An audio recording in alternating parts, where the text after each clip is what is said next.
Martha Johnson's arthritis was acting up that Thursday afternoon, but she didn't let it stop her weekly shopping routine. At 72, the retired elementary school teacher had her habits, and this particular grocery store had been part of her life for nearly 15 years. She knew where everything was, the freshest produce always in the front left corner, dairy along the back wall, and those little cookies she loved to treat herself to on aisle 7.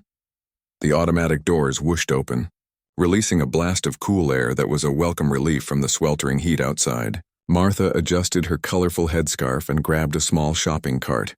Not the big ones that were hard to maneuver with her stiff hands. She nodded politely to the young cashier who always complimented her earrings. "Afternoon, Mrs. Johnson," the cashier called out. "Those are lovely today. The blue really brings out your eyes." Martha smiled warmly. "Thank you, dear. How's that college application coming along?" The store wasn't particularly crowded, which Martha appreciated. Too many people rushing about made her nervous these days. She took her time in the produce section, carefully selecting 3 perfect apples and a bunch of bananas that weren't too ripe yet. She liked them with just a hint of green. As she moved toward the tomatoes, Martha noticed a puddle on the floor. It wasn't large, probably from a dropped container of berries or maybe a leaky refrigeration unit. Having spent decades watching over classrooms of children, safety was second nature to her. Wet floors and elderly folks were a dangerous combination. Martha looked around for a store employee and spotted a man in a navy blue polo shirt with the store logo and a name tag that read, James Becker, store manager. He was speaking with another employee, gesturing emphatically about something on a clipboard. Martha hesitated, not wanting to interrupt, but decided the potential safety hazard warranted it. "Excuse me," she said softly, approaching them. "I don't mean to bother you, but there's a spill over by the tomatoes that someone might slip on." James Becker turned to her mid-sentence, his face already set in annoyance at the interruption.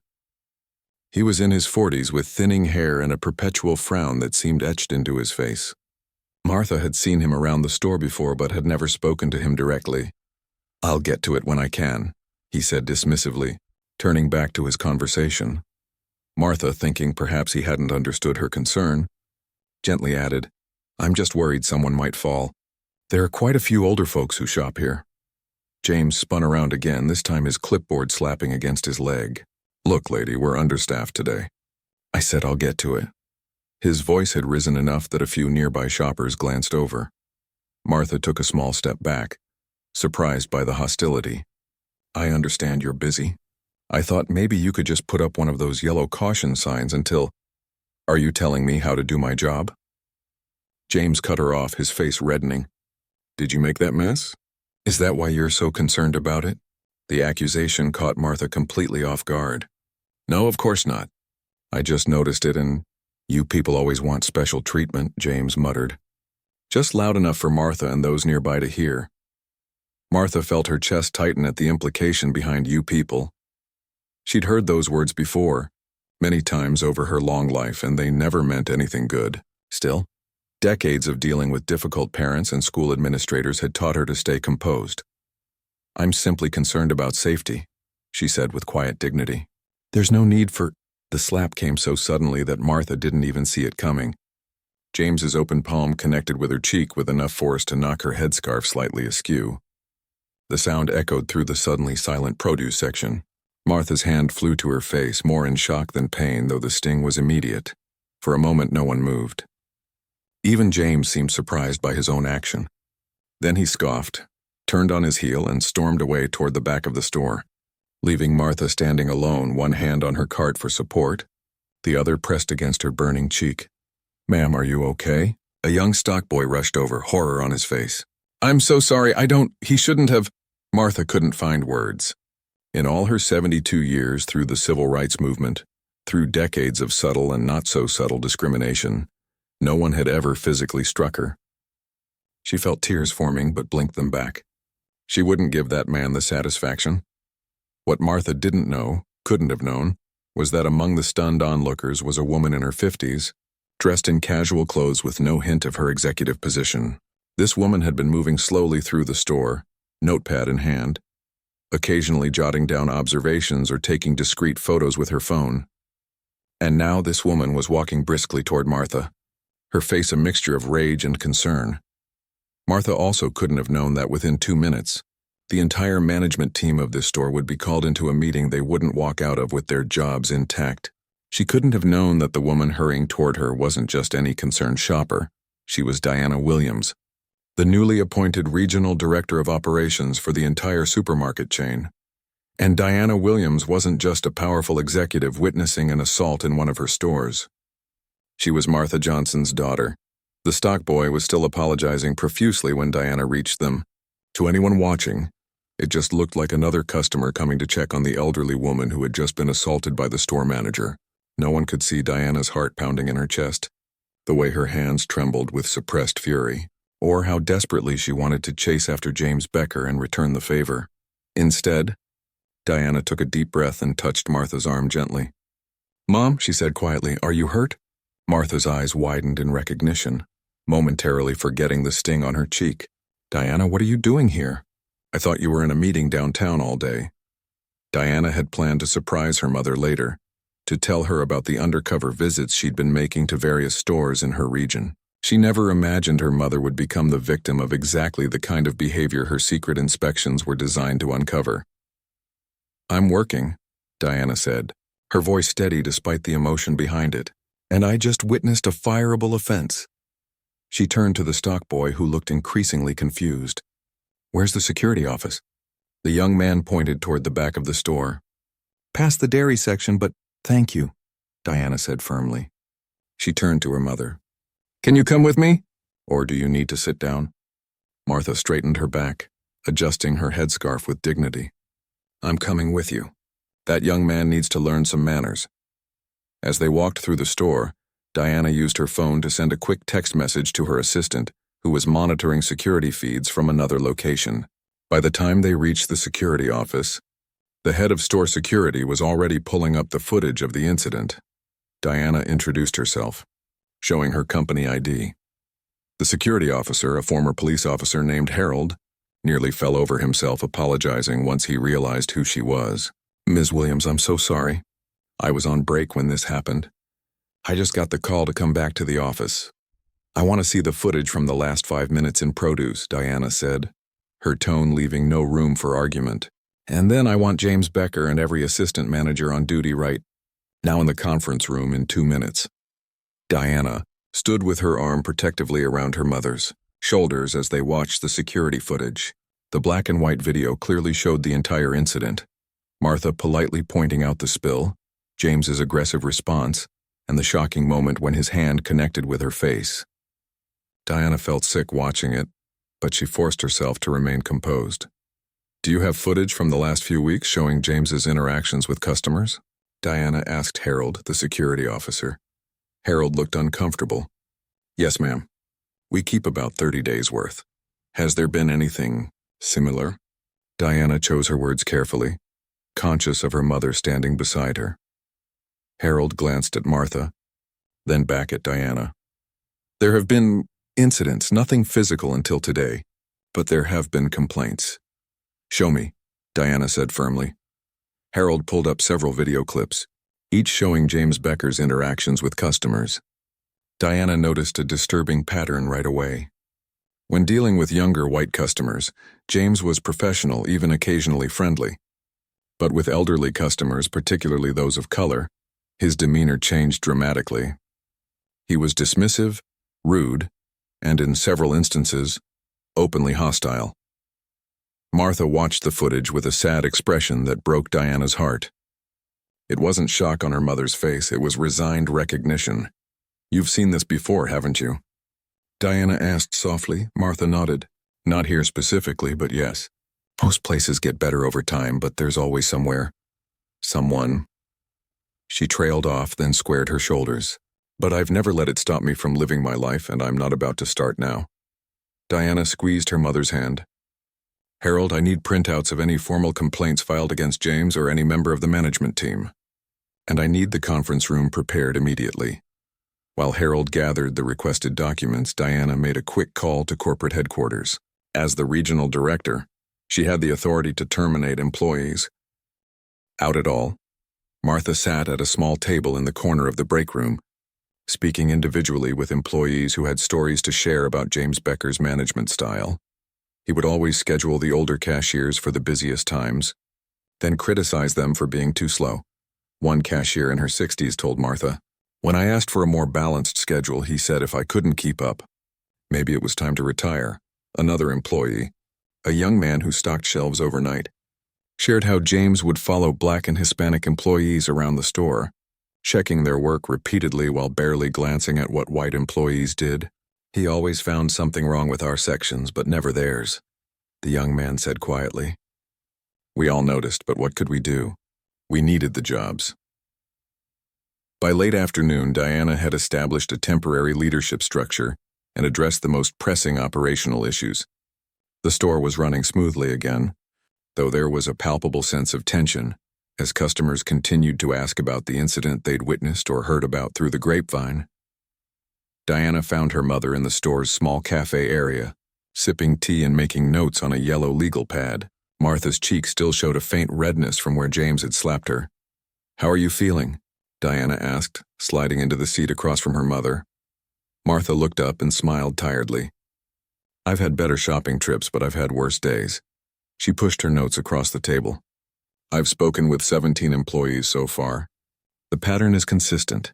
Younger white employees were treated better than older employees and employees of color. Promotions went to friends rather than qualified candidates. Customer complaints from certain neighborhoods were ignored entirely." Diana skimmed the notes, her heart sinking. "It's worse than I thought. This isn't just about one bad manager, it's a systemic problem that was allowed to fester. That young woman who was just made assistant manager 3 weeks ago, Lisa, was it? She might be worth talking to again," Martha suggested. Several employees mentioned she tried to make changes but was shut down repeatedly. Diana made a note on her tablet. "I'll have HR review her case separately. If she was actually trying to report problems, we don't want to punish that." Martha nodded, then leaned forward. "Diana, what happens now? You can't stay here forever managing this place yourself." "No," Diana agreed. "Corporate is sending a specialized team tomorrow to help with the transition. We'll be conducting interviews for new management positions, providing additional training for all staff, and implementing new procedures for handling customer complaints." Martha tapped her pen against her notepad thoughtfully. "That all sounds very corporate and proper. But what about the human side? The customers who've been mistreated? The community trust that's been damaged?" Diana smiled at her mother's insight. This was why she had initially asked Martha to visit various stores. Incognito, her mother had an uncanny ability to see beyond systems and procedures to the human impact of business decisions. "What do you suggest?" Diana asked. "A community meeting," Martha said without hesitation. "Invite your regular customers, especially those who've filed complaints. Listen to their concerns. Let them know exactly what changes you're making and ask for their input. Show them that what happened to me today wasn't ignored or swept under the rug, but was instead a catalyst for real change." Diana considered this. It wasn't a standard corporate response, but then again, this wasn't a standard situation. "That's actually a brilliant idea. We could hold it here in the store after hours. Make it an event, provide some food from our deli, maybe have some of our local suppliers participate." Martha's eyes lit up. "And you could introduce the new management team there once you've selected them. Let the community meet them, share their expectations directly." As they continued brainstorming, Harold approached their table, looking uncomfortable. "Ms. Williams, there's a situation you should be aware of." Diana straightened in her chair. "What's happening?" "James Becker is outside in the parking lot, telling customers that he was wrongfully terminated. He's handing out flyers claiming discrimination against him and threatening to sue the company." Diana sighed deeply. She should have anticipated this. James Becker didn't strike her as the type to accept responsibility for his actions. "I'll handle it," she said, standing up. Martha rose as well. "I'm coming with you." Diana started to protest, but the determined look on her mother's face stopped her. This was the same expression Martha had worn when facing down school board officials who tried to cut funding for arts programs, or when confronting parents who refused to acknowledge their children's behavioral issues.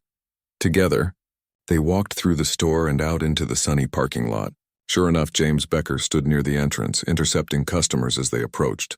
He held a stack of hastily printed flyers, and was speaking animatedly to an elderly couple who looked increasingly uncomfortable. As Diana and Martha approached, James spotted them, and his face hardened. "Here they are now. The woman who assaulted me and her mother who got me fired for doing my job," he called out loudly, drawing the attention of several nearby shoppers. Diana kept her voice calm and professional. "Mr. Becker, you're trespassing on company property. I'm going to have to ask you to leave." "Or what? You'll call the police?" James sneered. "Go ahead. I'd love to file a formal report about what happened today." Martha stepped forward, and to Diana's surprise, she smiled gently at James. "Young man, I've been alive for 72 years. I've seen people like you come and go. People who think their anger gives them the right to hurt others. People who believe that some lives matter less than others."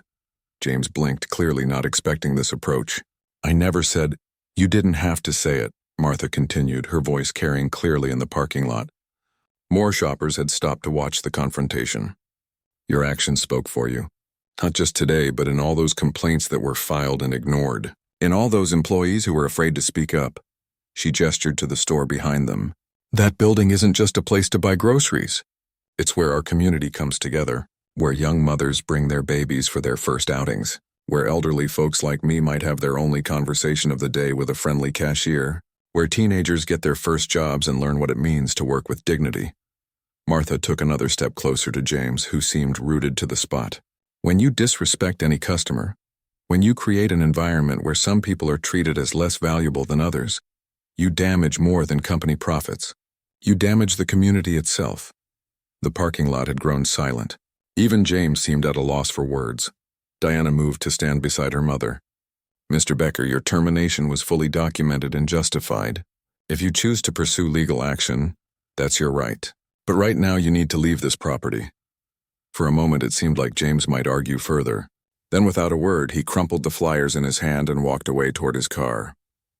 As he drove off, an older gentleman who had been watching approached Martha and Diana. "I've been shopping here for 20 years, he said. "That man has been a problem for a long time. Thank you for finally doing something about it."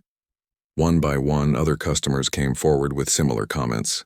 Diana realized that what had happened today, painful as it was, had created an opportunity for healing that was long overdue. As they walked back into the store, Diana put her arm around her mother's shoulders. "How did you get to be so wise?" she asked. Martha chuckled. "I've had 72 years of practice, dear. And I've learned that sometimes the most important changes start with someone being brave enough to say enough." The morning after the incident, Diana arrived at the store early. She'd barely slept, spending most of the night on conference calls with corporate executives and human resources, explaining the situation and defending her decision to fire the entire management team, while her superiors supported her actions given the circumstances. They were concerned about the potential fallout, both from customers and possibly from legal challenges by the terminated employees. Diana found the parking lot already half full despite the early hour. News traveled fast in small communities, and clearly, word of yesterday's events had spread. As she walked toward the entrance, she noticed several unfamiliar cars with corporate logos. The response team had arrived. Inside, the store was buzzing with activity. A team of corporate trainers had set up in the break room, and employees were cycling through in small groups. Diana spotted her mother sitting at a table with two women she recognized from the Corporate Inclusion and Diversity Department, deep in conversation. "Mom, you're here already?" Diana said, surprised. "I thought you'd want to rest today." Martha looked up and smiled. "Rest? At my age, sleeping past 6 is a luxury I rarely enjoy." She gestured to the women beside her. "We've been discussing some ideas for the community meeting. They've done something similar at other locations with great success." Diana poured herself a cup of coffee and joined them. "I've got the regional HR director coming in an hour to start interviews with the staff. We need to understand exactly what was happening here and make sure we identify anyone else who was enabling the discriminatory environment." One of the corporate representatives, a woman named Patty, nodded rovingly. "We've already had several employees voluntarily come forward with information. Once they realized they wouldn't face retaliation, they were eager to share their experiences." "And what about the customers who filed complaints that were ignored?" Diana asked. "Have we reached out to them?" We're working on that, the other representative, Tina, said. We've compiled a list from the complaint files, but we suspect there are many more who simply stopped shopping here after bad experiences. Martha tapped her notepad thoughtfully. The cashier I spoke with yesterday, Louisa, mentioned that she kept her own notes about customer complaints that never made it into the official system. Apparently, James instructed the front-end staff to only record certain types of complaints. Diana frowned. That's definitely something we need to look into. We can't address problems we don't know about. The door to the break room opened and Harold entered with a troubled expression. Ms. Williams, there's someone here you should speak with. Diana set down her coffee cup. Who is it? Lisa Patel, Harold said. The assistant manager who was terminated yesterday. She's brought some documents she says you need to see. Diana exchanged a glance with her mother. Show her in. Lisa entered the room clutching a thick manila folder. She looked like she hadn't slept much either.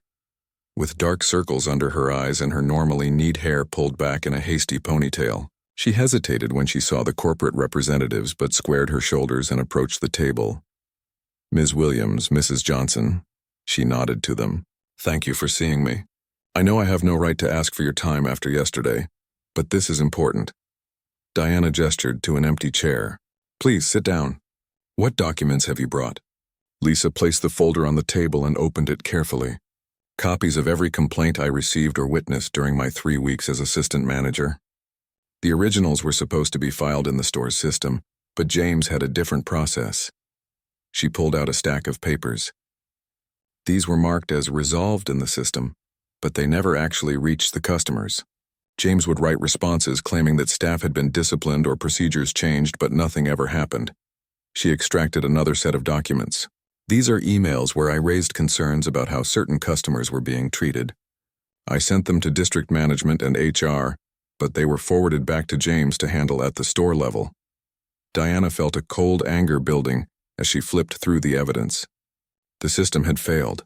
Not just the customers who had been mistreated, but also employees like Lisa who had tried to do the right thing. Why are you bringing these to me now? Diana asked, studying Lisa carefully. You could have mentioned all this yesterday. Lisa looked down at her hands. Honestly, I was scared. I've only been with the company for 6 months, and this was my first management position. James made it very clear that complaining about him would end my career. When everyone was being fired yesterday, I panicked. She looked up, meeting Diana's gaze directly. But last night I couldn't sleep. I kept thinking about what your mother said, about having a conversation when people use terms like these people.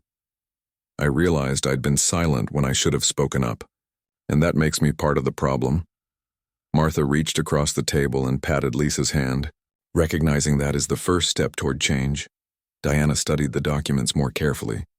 There were dozens of complaints, many from elderly customers and people of color, describing experiences similar to what her mother had faced. The pattern was even clearer now. James Becker had created a toxic environment where certain customers were treated as nuisances rather than valued patrons. Lisa, Diana said finally, thank you for bringing this to us. This information will help us address the problems more effectively.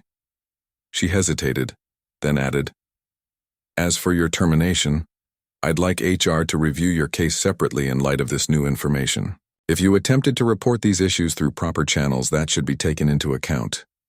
Lisa's eyes widened with hope. Really? I thank you. I just want to work somewhere I can be proud of. After Lisa left, Diana turned to the corporate representatives. We need to expand our investigation. If complaints were being systematically buried, we need to know how far up the chain this goes. Who received Lisa's emails and decided to send them back to James instead of investigating? The day progressed in a flurry of activity. Diana conducted interviews with staff members, reviewed sales data and customer feedback, and worked with the corporate team to develop a comprehensive plan for reshaping the store's culture. By late afternoon, she was exhausted but satisfied with their progress. She found her mother in the store's cafe again, this time surrounded by a group of elderly customers who seemed to be sharing their own shopping experiences. Diana hung back, not wanting to interrupt what looked like an important conversation. Every time I asked where something was, that manager would act like I was bothering him, one woman was saying.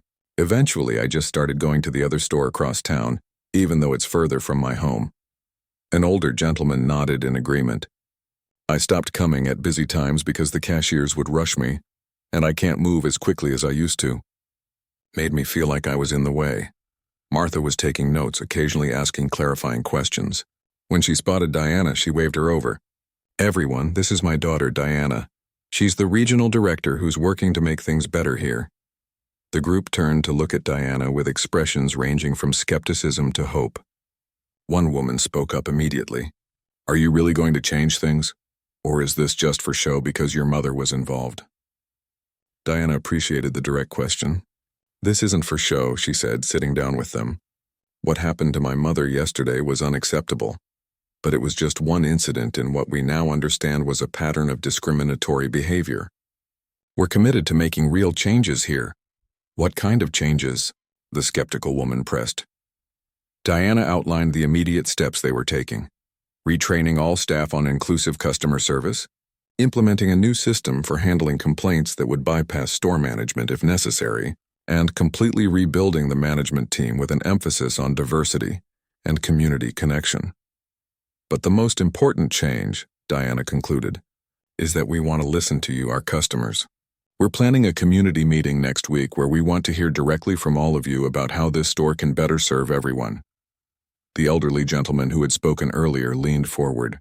"Will you be there yourself? Or will you send some corporate spokesperson who'll just tell us what we want to hear?" "I'll be there," Diana promised. "And so will the new management team once we've selected them." This won't be a one-time event either. We're planning to make community feedback a regular part of how this store operates going forward. Gradually, the mood of the group warmed as they realized Diana was genuinely interested in their experiences. One by one, they shared stories of feeling marginalized or unwelcome in a place that should have been serving their needs. Diana listened carefully, occasionally making notes but mostly just absorbing their perspectives. As the impromptu meeting wound down, Martha's friend Wanda, the 82-year-old who had been falsely accused of shoplifting, approached Diana privately. "Your mother tells me you're looking for a new management team," Wanda said, her voice stronger than her frail appearance suggested. "Have you considered promoting from within? There's a young lady who works in the pharmacy, Gabrielle is her name. Every time I come in with my confusing list of medications, she takes the time to help me understand everything. No rushing, no impatience. That's the kind of person who should be leading others." Diana made a note of the name. "Thank you, Wanda. That's exactly the kind of insight we need." By closing time, Diana had compiled a list of employees who had been consistently mentioned positively by both colleagues and customers. These would be the first people interviewed for the new management positions. As Diana and Martha finally prepared to leave for the day, Harold approached them near the exit. "Ms. Williams, there's something you should know. James Becker has filed a formal complaint with corporate HR, claiming wrongful termination and discrimination against him." Diana wasn't surprised. "Let him. We have plenty of documentation to support our decision." Harold shifted uncomfortably. "There's more. He's also contacted several local media outlets. A reporter from the community newspaper was here earlier asking questions." Martha touched Diana's arm. "This could be an opportunity, not a threat. Instead of hiding from the media, why not invite them to the community meeting? Let them see for themselves that we're addressing the problems openly." Diana considered this. Her corporate training had always emphasized managing public relations carefully, controlling the narrative. But her mother's suggestion offered a different approach: transparency and accountability instead of damage control. "You know what? You're right," Diana said, making a decision. "Call the reporter back. Tell them I'd be happy to give an interview about what happened and what we're doing to fix it. No corporate spin, just the truth."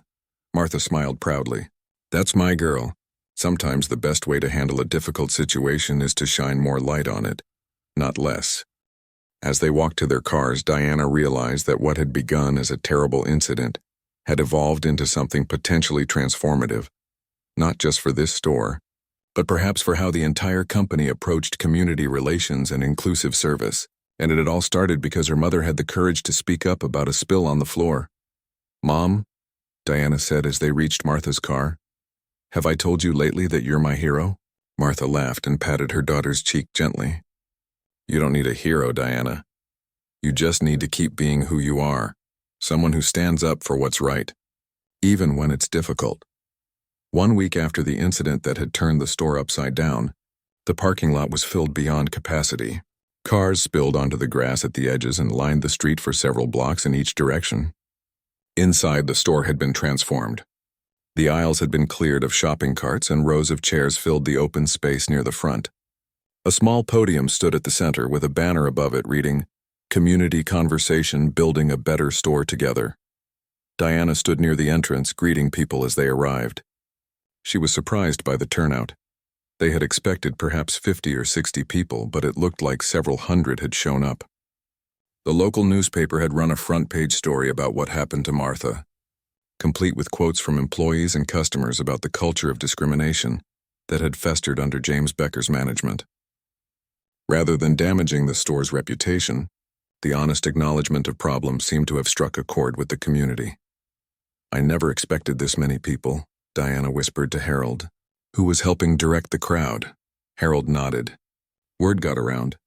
People are curious to see if real change is coming." Martha arrived a few minutes before the meeting was scheduled to begin. She wore a bright blue dress and the same colorful headscarf she had worn the day of the incident. Several people approached her immediately, some to offer support, others to share their own stories of mistreatment at the store.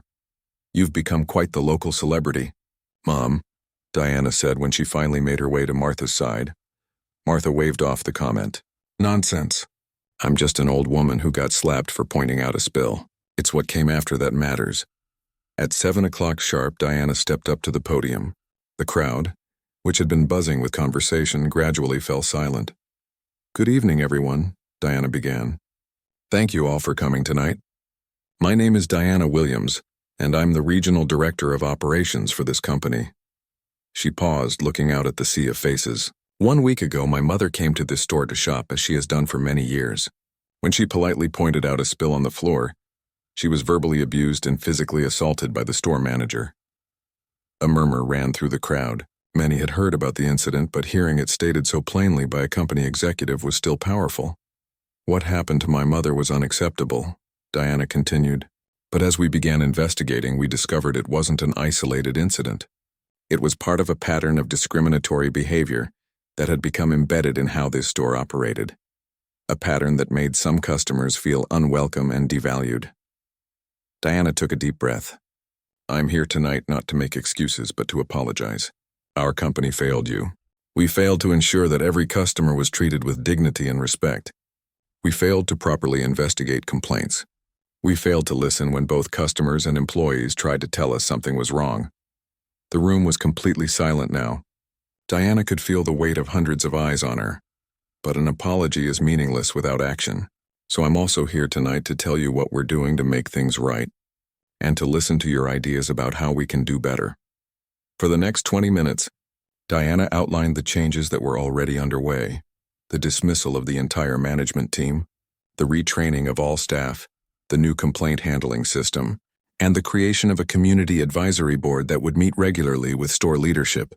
"And now," Diana said, "I'd like to introduce you to the people who will be leading this store forward."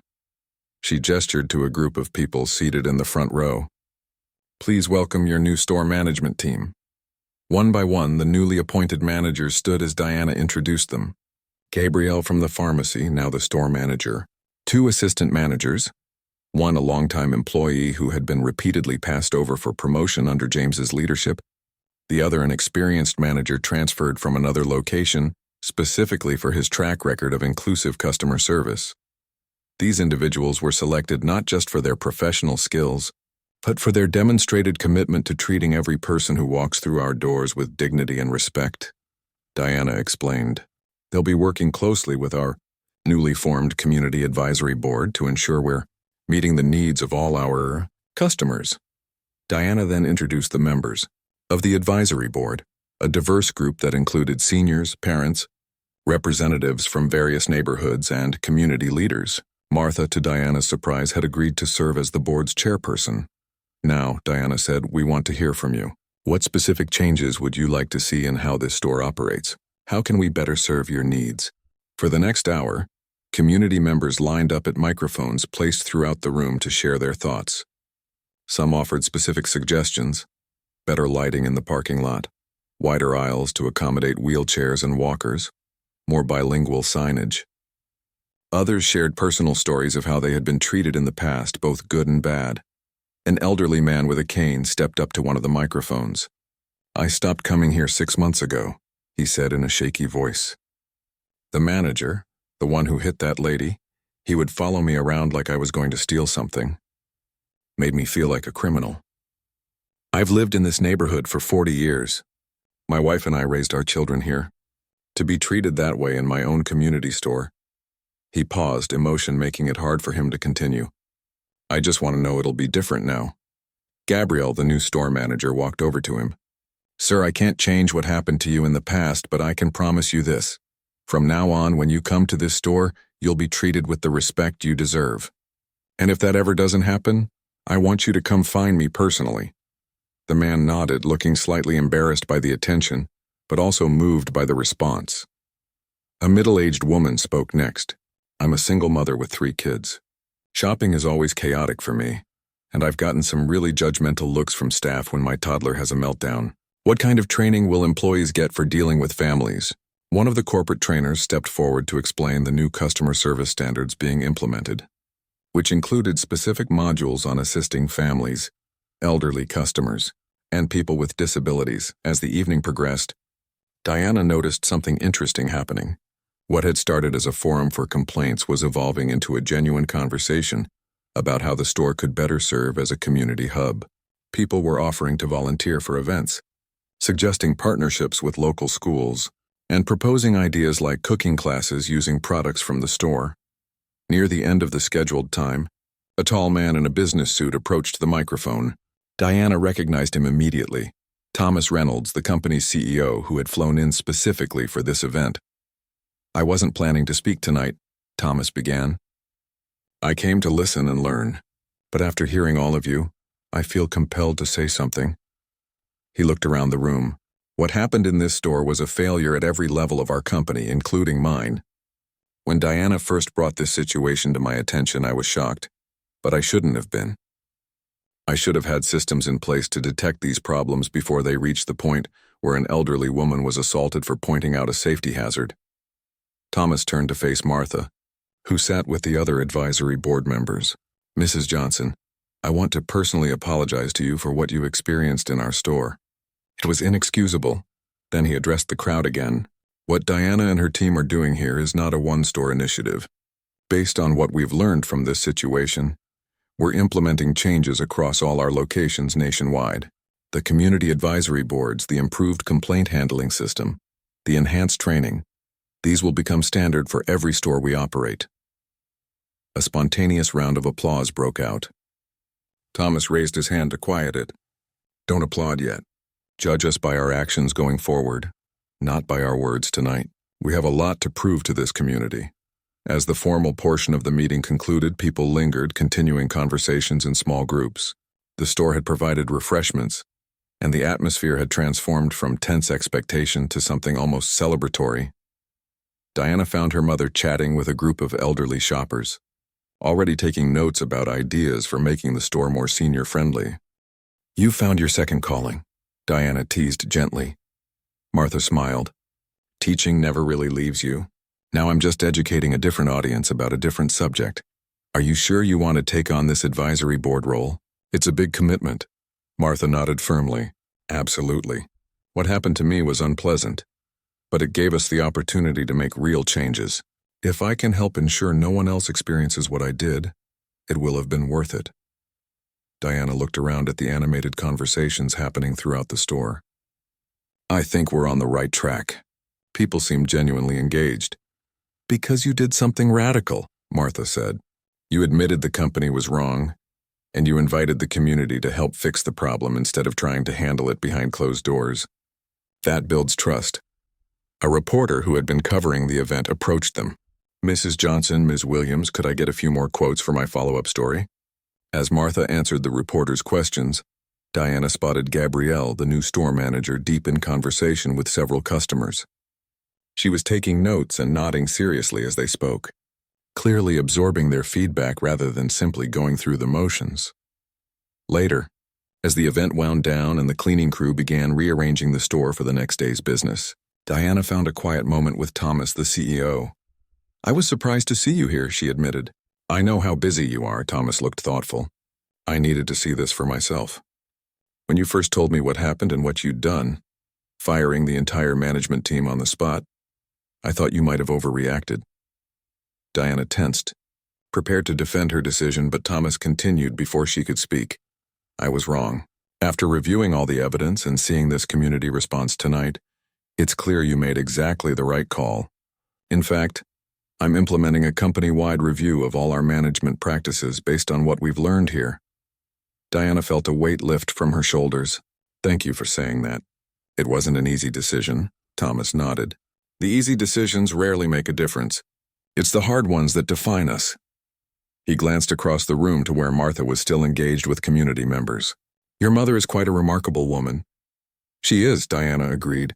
"She taught me that standing up for what's right isn't just about big gestures, it's about all the small moments when we choose to speak up instead of staying silent." As the last guests departed and the store finally emptied, Diana found herself standing in the produce section, at the exact spot where James Becker had slapped her mother 1 week earlier. What had started as a horrible moment had catalyzed real transformation, not just for this store, but potentially for the entire company.